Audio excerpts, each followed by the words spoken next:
On live. We're live now. Hello, everyone. Oh, weird. It did the same thing as the last time. For some reason, when you clicked live tie, it said we're at 5 minutes and 42 seconds. Doesn't for me either. That's bizarre. But that happens on that computer, right, Griff? That's right, because I am on a temporary alternative option. Solution. Did you not find your boot device?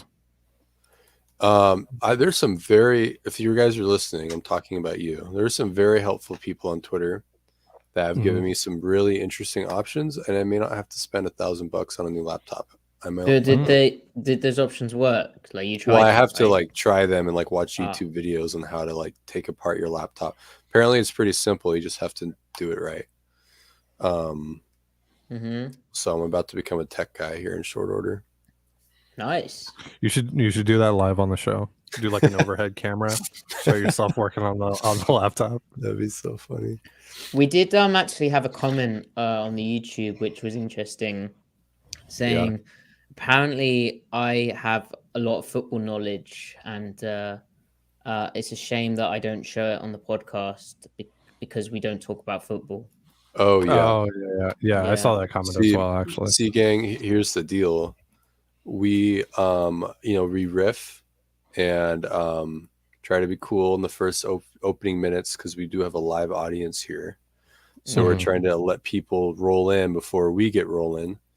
But the beauty of it is if you're catching us after the fact, you're watching the recording on YouTube, you can fast forward a few minutes. You could even be helpful, and some people are very helpful, and they post timestamps. That's right. Fast forward? Griff, what are you talking about? What is this magic that you're talking about? Think like a Bronco going down the highway at 90 miles an hour. That's a pretty fast forward. A Bronco? I don't know what I was doing with that. I don't know, man. Little play on words. See, Maddie, remember we do jokes during this segment of the podcast. Yeah. Well, usually at the end. But speaking of the Broncos, by the way. Oh wow! Heck, they lost again. They lost again. So number 2 overall pick.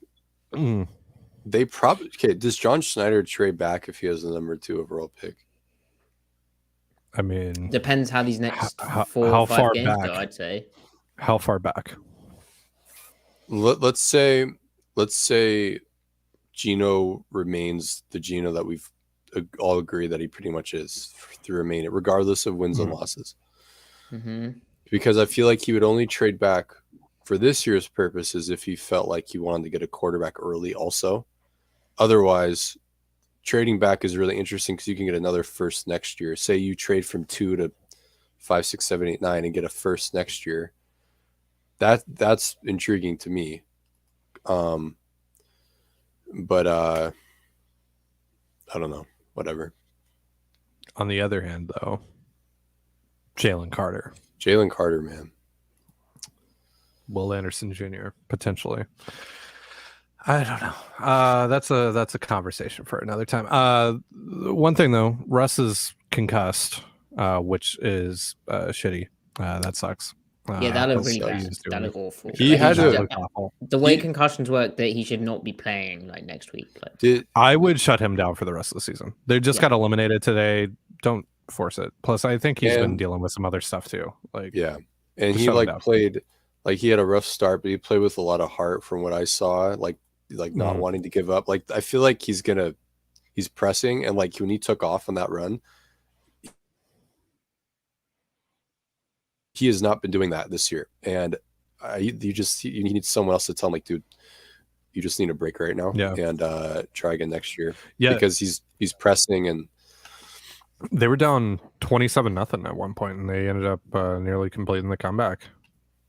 Yeah, that's pretty wild. 34-28. Yeah, against Mahomes, against the Chiefs, that's pretty crazy to almost do that. Yeah, threw himself forwards by his head. That was very uncharacteristic. Right, and to me, that's just a guy who's trying to force the issue, and can't be doing that right now, pal. Yeah. Give yourself okay. I hate sports. Sports are bad. That's my take. That's the recap. All sports. Well, guys, did you hear that Seattle beat the Panthers today? Oh man, did you know that? Seattle beat the Panthers. In an alternate universe. So the Seattle Kraken beat the Florida Panthers 5-2 today. Oh wow. No way. That was brilliant, Ty. I did not know where you're Wow. going with that. There you go.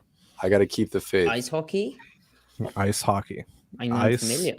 Ice frickin' hockey. Whoa, isn't hockey big in England, Maddie?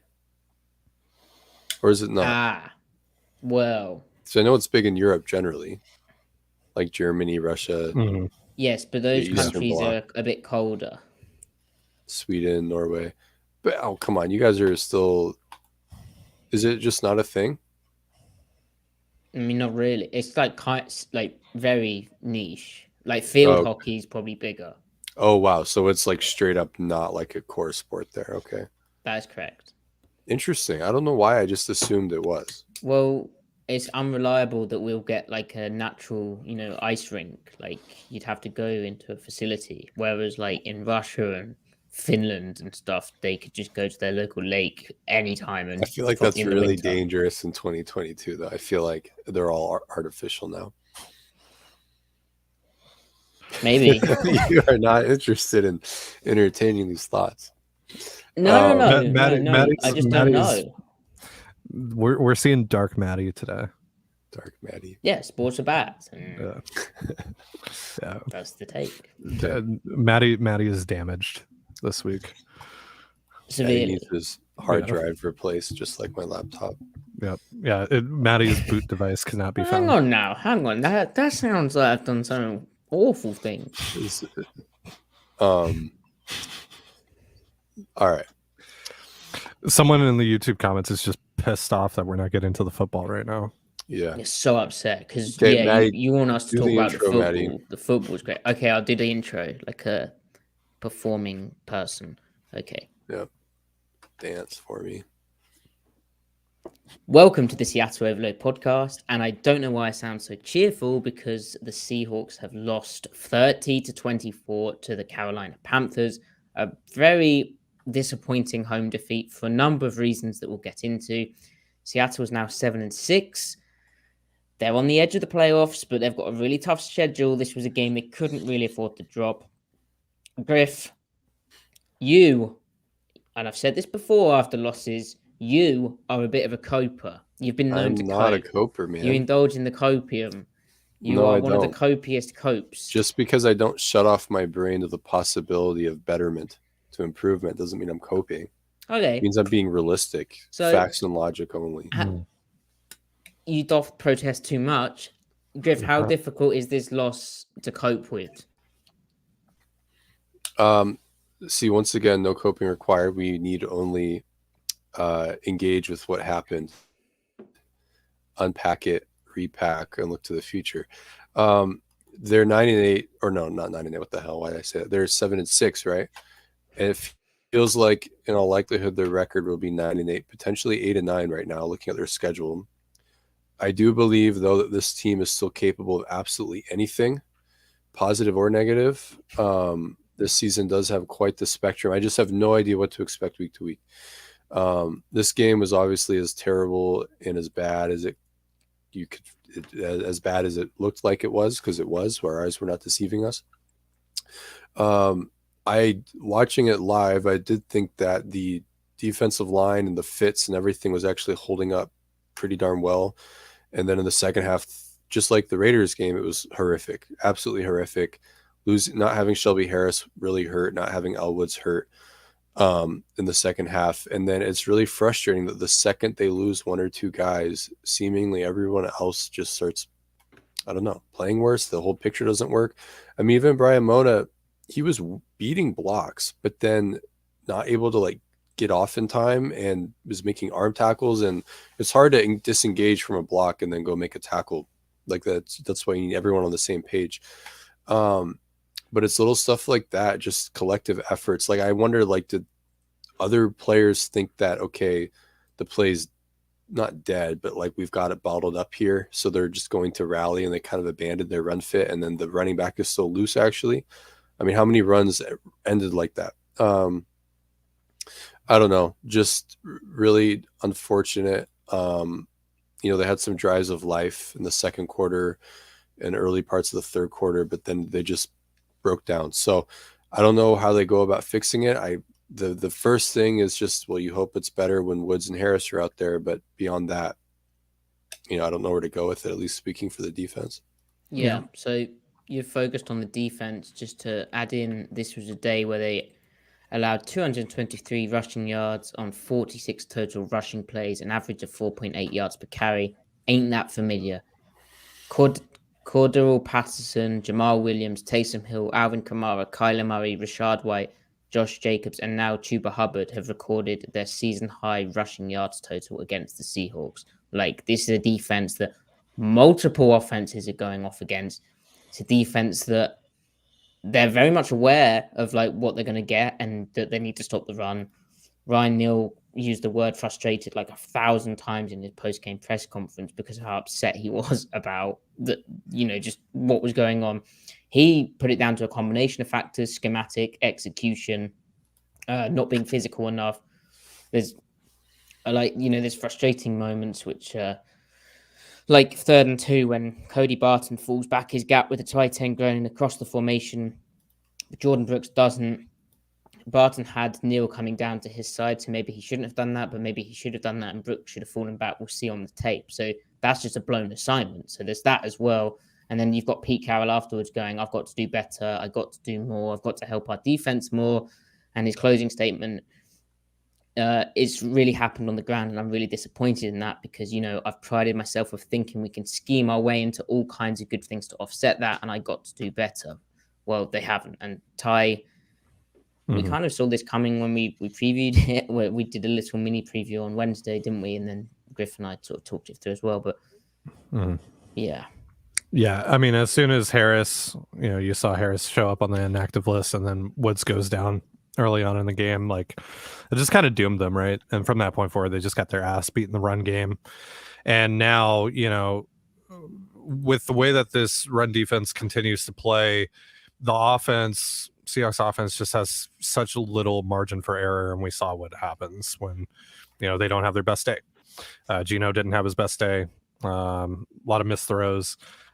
Just not a great day from him in general. With the processing some of the stuff that he just did, it was just a couple moments where I was just like, you got to get rid of the ball there, what have you.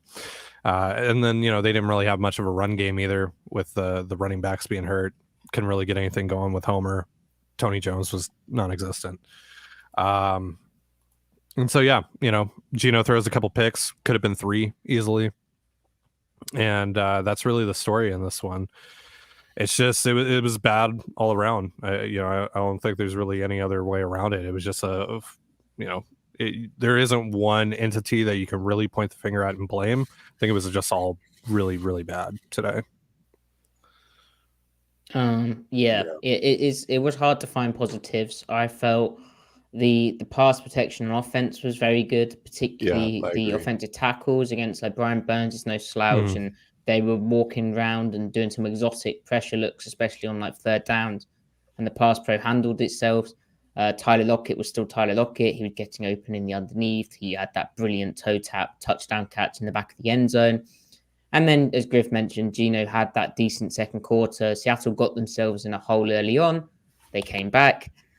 And then they didn't do anything, and they got run the heck over. And for me, like, there's little things like, Geno didn't have his best game. He himself admitted that, he holds himself to a higher standard than that game. And there was some uncharacteristic misses, which have you worried about him showing up on the injury report with a right shoulder issue.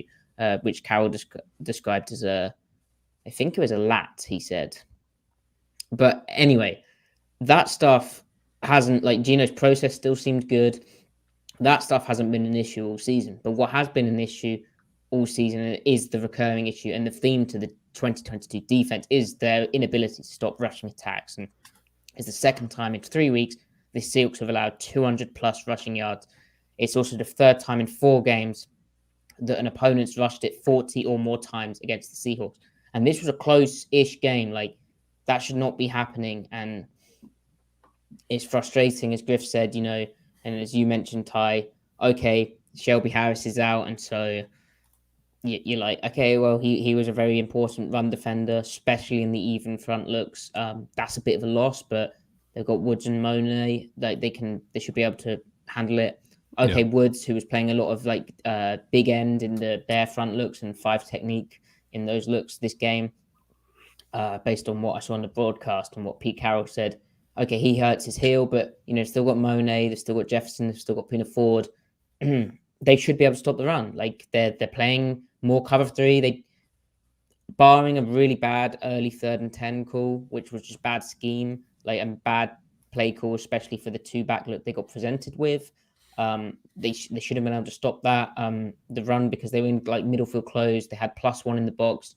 They were matching the numbers up. They weren't trying to cheat the math too much. They were trying to defend the run, and yet they couldn't. They just couldn't. And I think, Griff's right. There was like some wriggly kind of runs from Foreman, Hubbard, even Blackshear, the rookie, like where they sort of managed to get an extra crease. And I think the defense did get a bit tired, and they weren't helped by the offense doing almost nothing in the second half.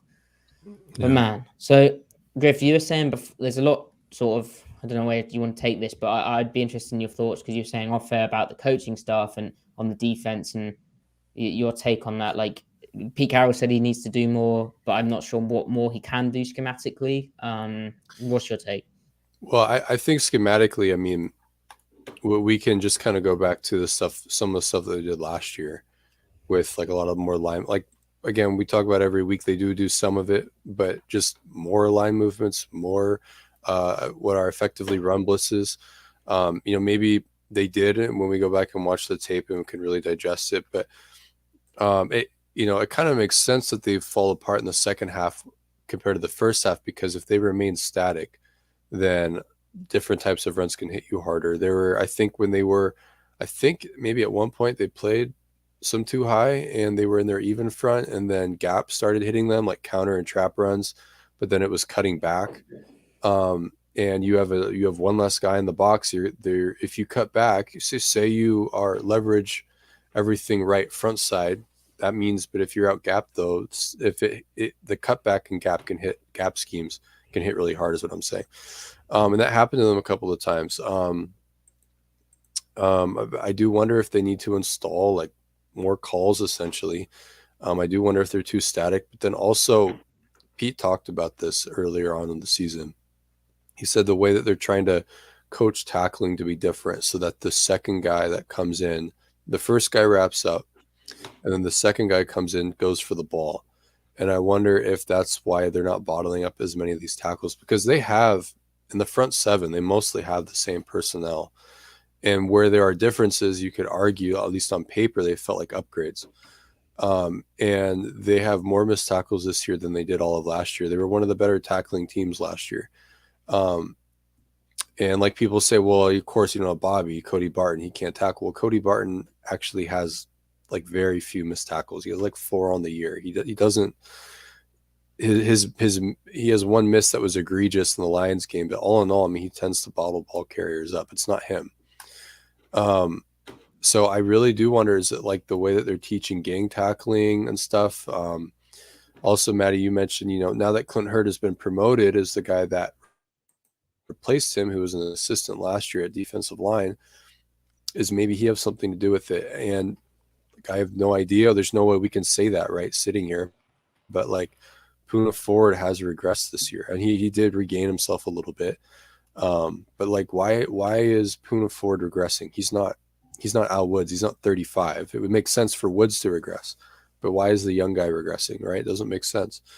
That's by the way, Damian Lewis is the assistant defensive line coach / defensive tackle, interior defensive line guy. He's his 3rd year on the staff. Yeah. And, after all, what got them, when they did rebound for the beginning of the season, what got them back on track was reverting to what they did last year. Mm-hmm. And that's Pete Carroll stepping in and saying, okay, I'm running the show a little bit more hands-on now.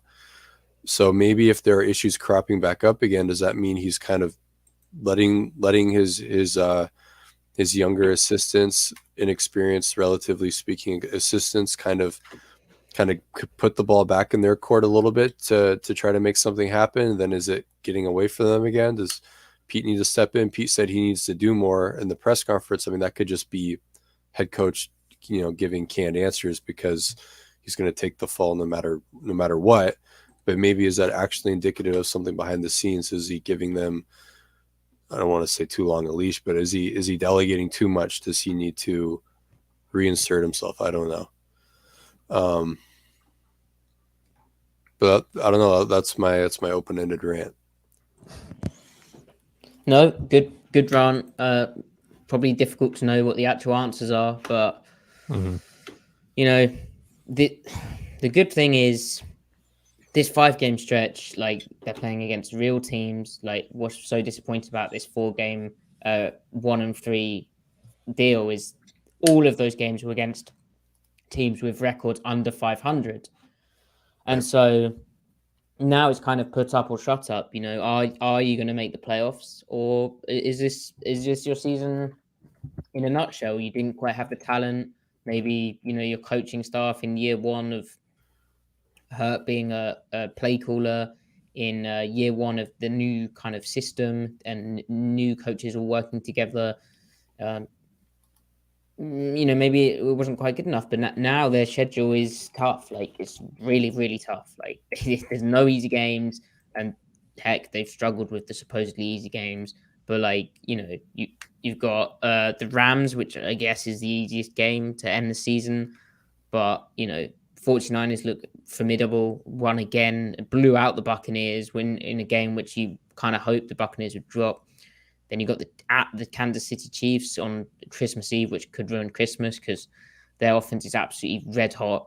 And then you got against the Jets, which like they're a legitimate team with a really good defense, and they'll probably run the heck out of the football, especially if Seattle has similar difficulties to what they've had. So yeah, I guess my positive spin, other than the positives I've already said, is that at least we'll find out kind of about this team pretty soon. Like they're not going to eke it out until the last week. I think if they go into that Rams game, I think we probably know whether they're going to make the playoffs or not, and whether they fix the defense or not. And now's the time. And it's on a short week. It's against the 49ers, who will run the heck out the football.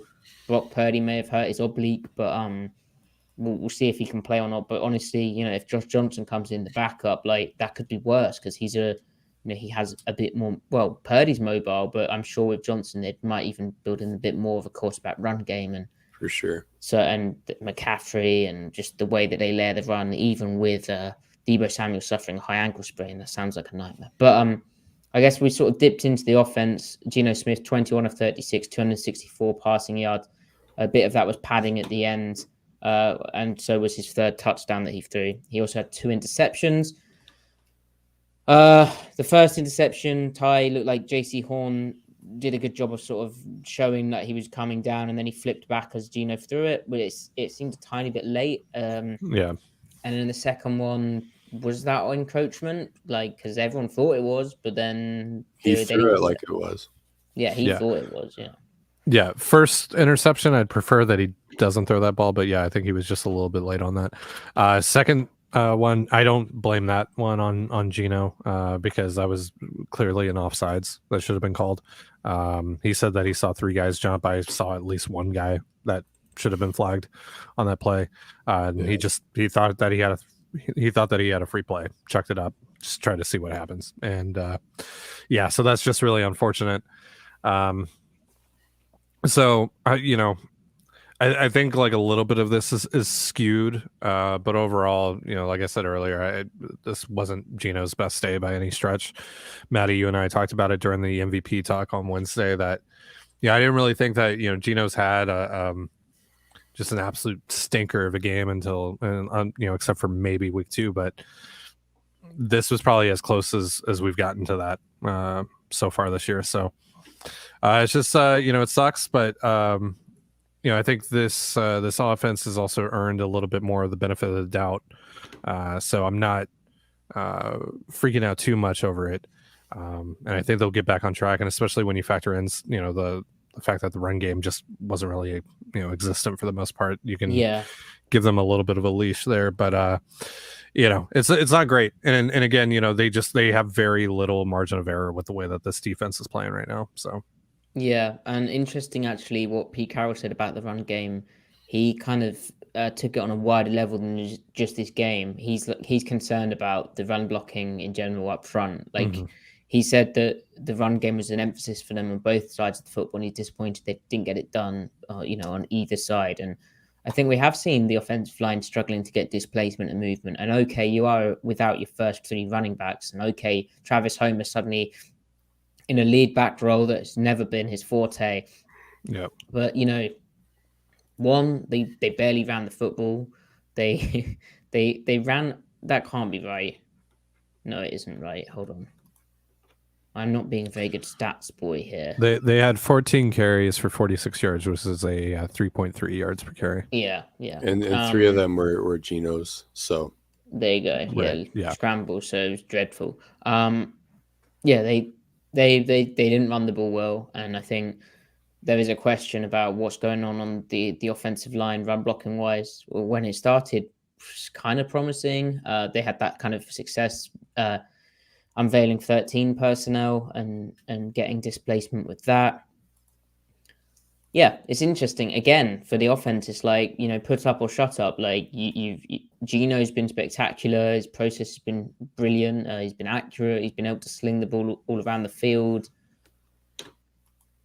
Yeah. But now it's like you still can't run the ball. Geno can only carry the team so far, like any quarterback. And he had an off day where, I don't know, some of his throws, especially like the kind of comeback to the field that he likes, or the out route to the field, the wide sides of the ball would naturally take longer. But they seem to tick late, and it didn't seem like he was planting his foot. I need to rewatch, but it didn't seem like his lower body was planting in an effective way. His mechanics seemed a bit off, and I don't know if that is because he's dealing with a sore shoulder. Really, like you said, Ty, if they had a defense which is worth a damn, you probably don't overanalyze Geno so much. If they don't seemingly miss an offsides and an encroachment, and maybe they weren't in the neutral zone, but it seems like they were. Like Austin Blythe, as Geno said, Austin Blythe doesn't snap the football if they don't get them to jump. Like he snapped the football thinking they jumped. I'm pretty sure. I think it was Brian Burns actually. That was off. Like it was pretty clear that he was off at the time of the snap. The officials just sucked. Like they just sucked. Like there were straight up false starts which they just weren't calling. Like on Seattle, there was a play where half of the Panthers stopped because Damian Lewis, and you got to play to the whistle, but Damian Lewis went on Geno's first, his the first and just stood up in his pass pro before everyone, and they just didn't call it. It's like they wanted to go home early. It was there was that 3rd and 10 was that the 3rd and 10 that you're talking about at the goal line when they completed it? I think touchdown. Yeah. So that was weird. I mean, this was just a dumb game in general, right? Like you have the Terrace Marshall catch with his legs and all that. Like this is just the dumbest game. I also I don't want to harp on this too much because they didn't lose the game because of this, and Pete's been pretty good about this stuff for the most part this year. But the decision to punt with 6.5 minutes left, and you're down by 2 scores with this defense, and you only have 1 timeout left, which is a whole other conversation how they got to the 1 timeout left. But that's pretty ridiculous. Like, what are you it was a 4th and 8. Like I could maybe wrap my head around it if it's like a 4th and 20 or something, but that's kind of do or die. I mean, it is from their 27, but you're right. You're just prolonging the agony. I mean, they're kind of just done. I mean, they almost fumbled the punt, remember? It was down. But, no, you're right. I felt, was it last week? No, the week before, where they should have gone on for it on 4th and something. I was like, you should probably just go for it now. We're at midfield. This 4th and 5. It was 4th and 5 as well. Come on. I think one quick note on Geno. I think the shoulder was affecting him because even the first interception, that ball died quick. I just don't think he was putting power on the ball that he normally could. and then the following up the deep bomb to DK, I feel like he felt he had to put everything into that throw, and that's why it was so off the mark. Also, there was a weird timing element with it because DK kind of slowed down, I guess. I think nonetheless, I don't know if Gino thought DK's cleared the middle field safety, so I'm gonna just put it, over the top and to his inside, whereas DK more thought we're gonna bend along a bit more. Yeah. But yeah, that was a bit weird. The run blocking's been bad all year. I mean, they've had moments. Yeah. They like 13 personnel run blocking being good for a stretch isn't really. And I think think it's more like a gadget than like a sustainable thing. Yeah. Right. Yeah. I think Lucas and Cross will get there. I think they have all the tools. I think it is just kind of, rookie strength isn't NFL strength always. The only other place to go, I mean, you're not going to replace Damian Lewis, and generally he's not lacking in play strength or the ability to run block. You probably replace center, but not necessarily for run purposes.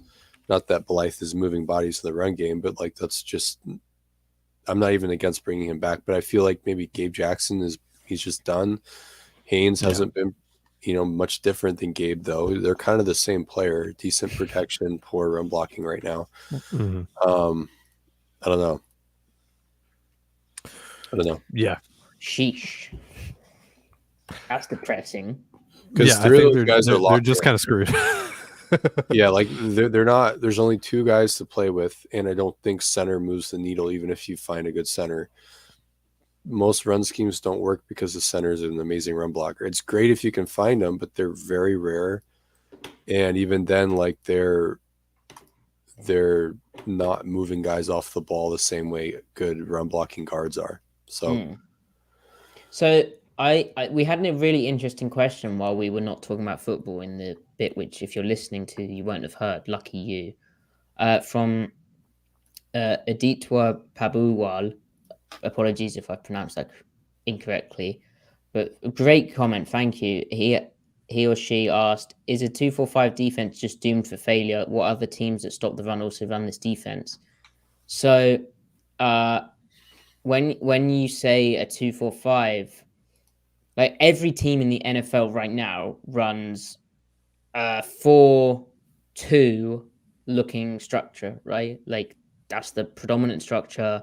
It's mainly an over front because you put your the B gap bubble away from where the running back is usually. You put the 3 technique to the strength, so they're more, it's taking away most of the most dangerous runs, right? But in terms of personnel, I think there's a discussion to be had, and I think we've already seen it this season with Seattle, and obviously we need to go back and watch the tape from this past game, but I've just been thinking, like, they moved to this defense, and who was it who was saying to me?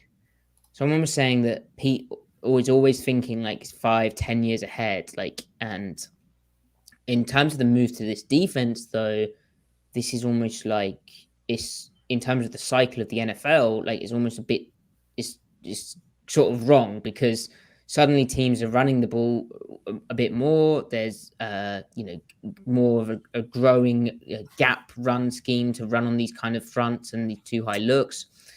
So in terms of the cycle, I think they may have been caught out, but, we have to see. Talent would help. But also the bigger thing about your question, Aditya, is with the 2-4-5, like that's, 4 linebackers, right? That's why you've put 2-4-5. So it's 2 outside linebacker types. Like they are lighter for the edge. And so if you look at the great defenses in the NFL at the moment, like Buffalo, New York Jets, the 49ers, they have more kind of defensive ends on the edge, like 4 down defensive end types who are a bit bigger and a bit more stout, and they can play more aggressively upfield and penetrating style. Like the 49ers, Fred Warner and Dre Greenlaw, they can just sit and they can cheat to pass coverage a lot of the time because that front just flies up the field and they penetrate. Now, that's a different style to what Seattle's doing, but the fact that Seattle's asking these lighter bodies to set the edge, the fact Bruce Irvin's out there, 35-year-old Bruce Irvin's playing the majority of the snaps because they don't trust Dowell Taylor. And positive today, he had a great speed rush sack, but they don't trust Dowell Taylor to set the edge. That ain't how they envisioned it. Like, Uchenna Nwosu is still a lighter body. Like, he sets the edge okay. He gets upfield fast, but he's still a lighter body. So, yeah, I'm sort of waffling, but I think that's something to monitor of, like, the whole Fangio, Staley, that kind of defense was very, very trendy. But I think, the cycle has adapted on offense a bit, which happens. But also, I think Seattle personnel-wise, perhaps lacking some of the kind of big dude bodies to set the edge. And then finally, their defense being year one, they seem to lack like the additional calls, like the layers to it at times, like the 3rd and 10 run today, very early in the game. First third down they gave up. The Panthers come out in a 2-back look. So you should not just sit and I don't know what, it was a too high, like pass first coverage. A bit like when they gave up that touchdown against the Lions, and everyone was like, what on earth was that run fit? And it's like, well, I think the Lions one was egregious because it was 2nd down. But anyway, this was like, well, okay, you can call in a pass coverage, but then what you'd usually do, and the Seahawks, trust me, they know this, like, this is not revolutionary. If they come out in the 2-back look, we'll either, maybe we have a check where we check into a more run focused idea, or we do something up front, like we stunt some defensive linemen to help cheat the math a bit. But they just rushed upfield and played like they just got run on. And I know, Griff, that's something. I mean, do you have any thoughts on what I've said? And I know that's something that in terms of the lack of additional layers that we've already talked about tonight. But, I mean, I think you covered it. I do think that the biggest consideration when talking about fitting the run from 2-4-5 is, are you 1 high or 2 high, which means, are you gapped out or in the box, or are you out gapped in the box? I mean, they've had a lot of good moments in that look from 1 high this year. I mean, just last week against the Rams, they defended the run really well from that, and all the damage was done on the perimeter with receiver runs and corners getting blocked. But it had nothing to do with what went on inside the tackle box, really. So, yeah, I mean, a lot of it is philosophical. Like this whole thing they talked about in the offseason was getting more aggressive. It's an aggressive front, but not if you're getting run on it. It looks soft, so you're kind of toying with the semantics of the words soft and aggressive there also. But it's defense is all robbing Peter to pay Paul. And they have, it's a pyramid scheme is what we're watching unfold. But I mean, this also isn't new to Carroll. The difference is that they have Michael Bennett be one of those defensive ends, like what you said, Maddie, with the personnel, it being, you've got outside linebackers. Like this is, and hey, the other difference? They ran a 4-2-5, but put Cam Chancellor in the box. They cheated the whole equation because Cam was playing in the interior on an interior gap, right? And then you had a KJ Wright who could, zone cover with the best of them out of the in the flat away from the nickel. Yeah. So like right now, it's just like I would take the 4 defensive tackles they have right now. I would take those 4 over Kevin Williams and Tony McDaniel. And who else do they have? Those here, Dobbs, David King in 2015. And they had, when they ran this front, and they had like a top 5 run defense. Hold on, did we just get a David King name drop on the show? Yeah, man, because that's who their third defensive tackle was in 2015. Yeah. But I mean, Michael Bennett makes a huge difference. He can close off the bubble, the side of the nose tackle, And he had and like that Nwosu, and penetrating style where he'd take his shots as well. he knew when to do it, like just unreal. But see, the other thing is, like you said, they were gapped out the whole time, and the results when they've been in 1-high, 4 down has actually been a lot better than I think most would think it would be. But it's the second they drop out of it, they look like they just look like they're playing like 3rd and 20 is how it feels.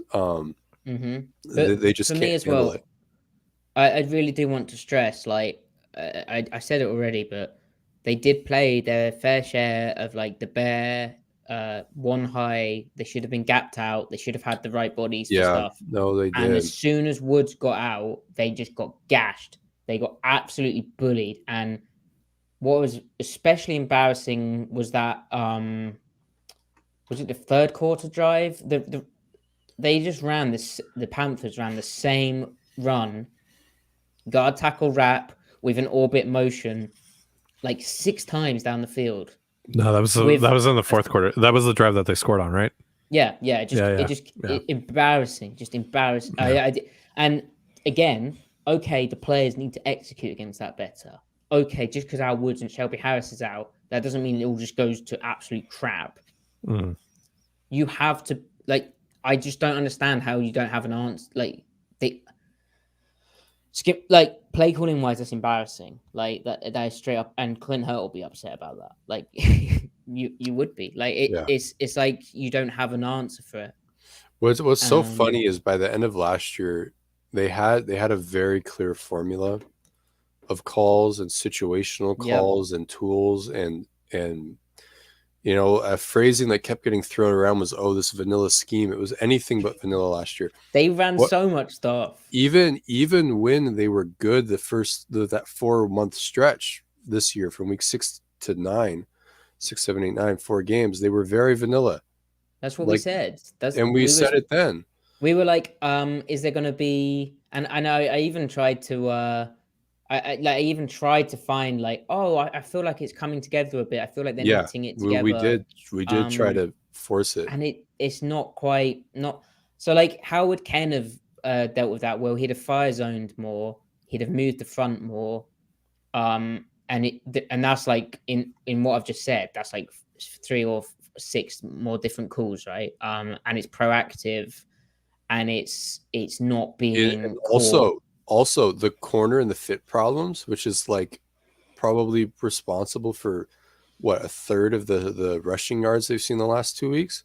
He would be inverting the coverage so that Tariq Woolen would be deep, and then you have the safety down be that guy that who has to be the edge of the defense on those duo runs. He would have, whether it works or not, he would have a schematic answer for everything. Yeah. And today, you know what else we saw today? We saw before Taylor's sack especially, but we saw a pass rush struggling against play action and against deeper dropbacks. And lo and behold, what happened? Oh, it's thrown to the flat. And I mean, I know you shared some interesting numbers earlier in the season, Griff, about, where the throws are going and, where it's being caught. But what killed Ken was they didn't have the pass rush to effectively, send 4 and remove that ability to drain out the flat, look off deep, and then check it down to the flat. And it was free yardage for guys. And we saw the same issues here. Yeah. So before we hop off, let's go a little broader here. Oh, we want to go broader than that. Let's get really broad here. Yeah. I felt that was pretty broad, Ty. We went back to Ken Norton. Well, this all ties into that. Okay. So, assuming that this doesn't get fixed in any sort of way over the next 4 weeks, they just cleaning house again this offseason? Like, is that something that has to happen? I know we don't like to get toxic on here, but no, cleaning house, like firing Pete, or not Pete. No, defensively speaking, Clint Hurt, Sean Desai, Carl Scott, do those guys do they have to go? I don't think you can. I don't know. I feel like you've just wasted a year if you're going to do that. You have Yeah, to sort of build Right. towards something with Clint Hurt. You have to give him the benefit of the doubt. Mhm. It's kind of wild though, because like, and Griff and I have said this like before, but it's kind of wild how when we watch like all of the stuff Ken was doing last year, you're like, oh well, that's like kind of like Fangio. So like Clint Hurt must have had an influence on that.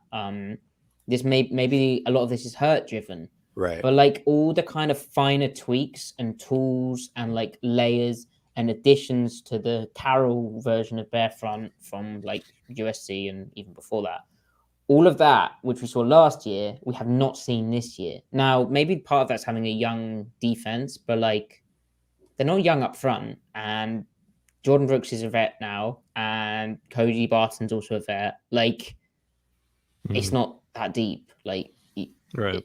I don't understand why there isn't more. And so then it makes you wonder, well, was that Pete knowing how to, and this is another question, was that Pete Carroll knowing how to fix his and how to layer up his language and his system, which was, from what we understand, from what we know, that was the same dialect, the same vocabulary that he'd used forever. Like it's Right. Kiffin language. It's all Kiffin structured. It goes back as early as USC playbooks. It goes back, I think, as early as when he was like with the 49ers. Like, so now in 2022, is there, I know, again, I'd love to hear Carol ask this. Is there a barrier for him to tweak things because it's how do you tweak it in this system? Yeah, he knows football and they all know football, but like I don't know, I do wonder because we haven't seen the tweaks that existed last year, the different calls, and maybe that's part of the barrier. I don't know. Griff, is that? No, that's a really important element here because, yeah, I mean, like, kind of a hidden element of football when we talk about scheme and stuff, are not just like rules. It's nomenclature, and it's how you structure yourself and organize yourself, like the logistics of how you call things on the field, and like instituting checks and stuff. Like, is there a barrier to having a check available based off of literally your like the taxonomy that you create and stuff? Yeah. um so I don't know. I if there are coaching changes, I wonder, like, if say Sean Desai, I feel like what the reason why it changed the most was because of, like, language wise, Sean Desai came. If Sean Desai gets either hired away, which I don't think would happen based off the results of the season, or say let go, which I don't know if that will happen either. But if he did, how would the language change? But I agree, though, that at least firing Hurt, I don't think that would solve anything. And ultimately, whatever changes Pete wants to see to the actual defense itself, he can make. Ultimately, he can tell them, no, you're doing this, we're doing this, and you need to find a way to fulfill my mandate or my directive. But I mean, at the same time, it's very clear that even though there is a collective structure that we can attribute to Carroll, we can also parse through compare and contrast what the DC brings and what they don't bring. And this is very much like Hurt's take on the whole thing and Desai's take on the whole thing, and Carl Scott, and like what Ken Norton Jr.'s take was very clearly his take. So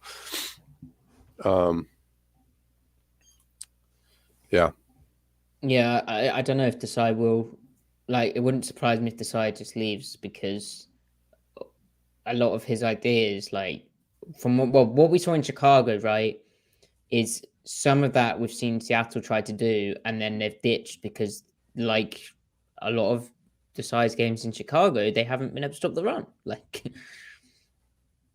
so, and now that is like not me saying that the stuff they're doing now is not that's not what Desai was doing in Chicago.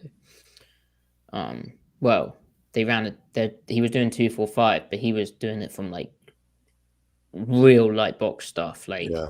and so I think the fact that they've already kind of gone back on that and they haven't, like maybe he'd have viewed this as a year to like see it through and actually get good at it, but they haven't done that. So if I were in Desai's shoes, I'd probably be a bit disheartened and be like, well, this isn't the way that I see football.